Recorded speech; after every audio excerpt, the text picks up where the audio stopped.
really sort of interesting series for David Acosta being a number 10. Do you want him to sort of like provide relief for the back line when they're being pressed, or do you want to sort of stay in that structured number 10 spot so when you do win the ball, they know where he's going to be? I want him to score. I want him to play with freedom, to score, to assist, to affect the game, to run the game, to have an effect on the game. That's really the most important thing for David Acosta in these games. He's got we think really highly of him. These big games need your big players, and he's one of our biggest players. And so I always think with instructions, there's a lot nowadays. When you look all over social media, you guys are all obviously on social media, and every other post is a tactical element, a tactical post. And I think that we've gone so far the other way, where I think players are overloaded, where this game's about simplicity. Simplicity for me is always genius, and David just needs to play to his level. I apologize for asking one more sort of tactical question, but San Diego, sort of like you guys at times, like to overload on those wings. Yeah. And I was asking Velda about it. He said the communication is very important with the left back when they have, Godoy, Dreyer, Andy, and Pilcher all together on the right side. How do you like to defend that? Do you have to break your shape a little bit to properly handle that? Well, I mean, at the end of the day, it's like us. We like to overload in areas where they're at their weakest or where they've not got as many men. So you just have to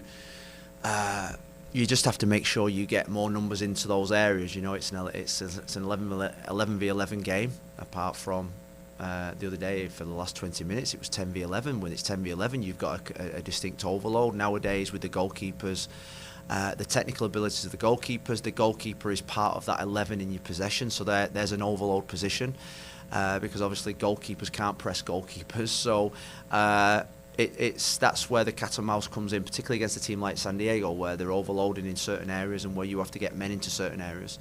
But like I say, I think we've got to make sure we're simple, we're compact, and that we are in control of everything that they're doing with or without the possession. Hey, Coach.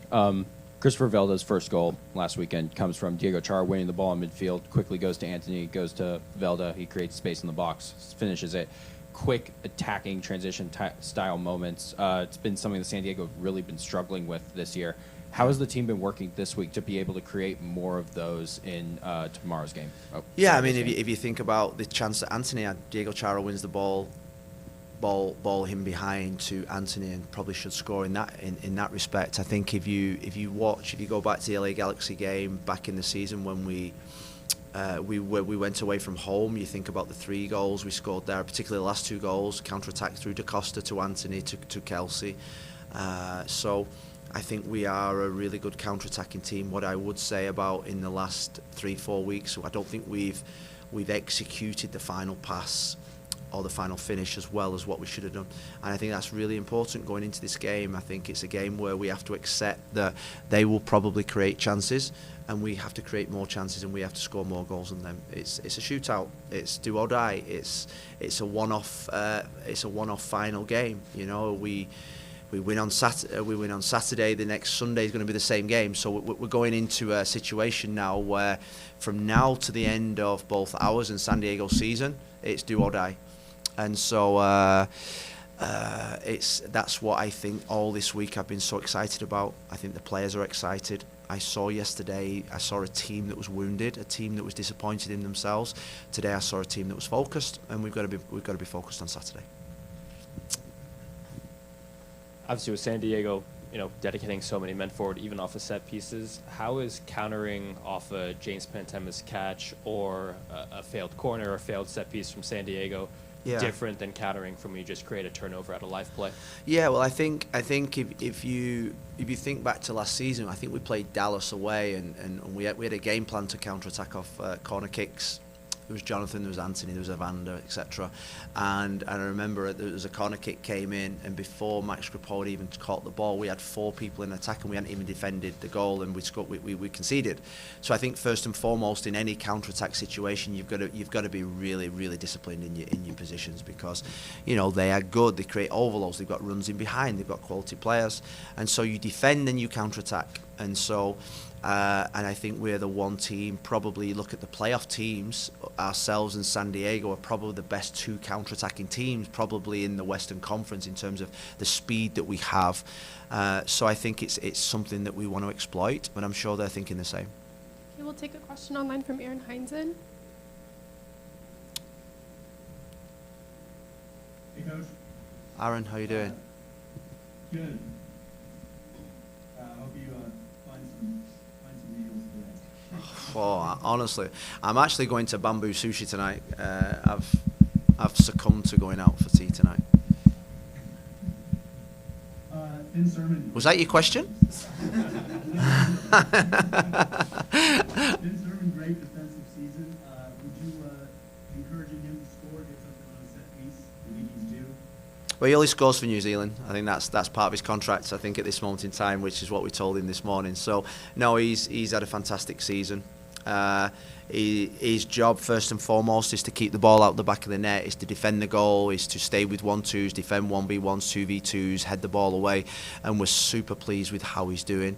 Obviously, what I've been challenging in him and the rest of the back four, particularly the centre backs, Kamal, Zupa, Zach. Kamal had a really good chance in the last game, scored the game before that, scored a brilliant goal in Vancouver, is that we need 3-4 goals from the centre-back position. I don't think we've got that this year. I think Zach scored in the US Open Cup and Kamal has scored. So we're probably 3-4 goals down on where we should be from that position. So that's a big challenge heading into these big games. One more for me, just as far as when San Diego loses the ball and tries to press it back quickly from you, and you guys are trying to get out on the counter, what do you see from Ashala, Chara, whoever's in that midfield? What's their role, or how? My question, I guess, is what's everybody looking to do to get on the ball, hang on to it for a second, to buy time for those guys to get forward? Well, I mean, I think we had some really good counter-attack situations. I think the one thing I would say is that when you win the ball, the most important thing in football is to connect the next pass.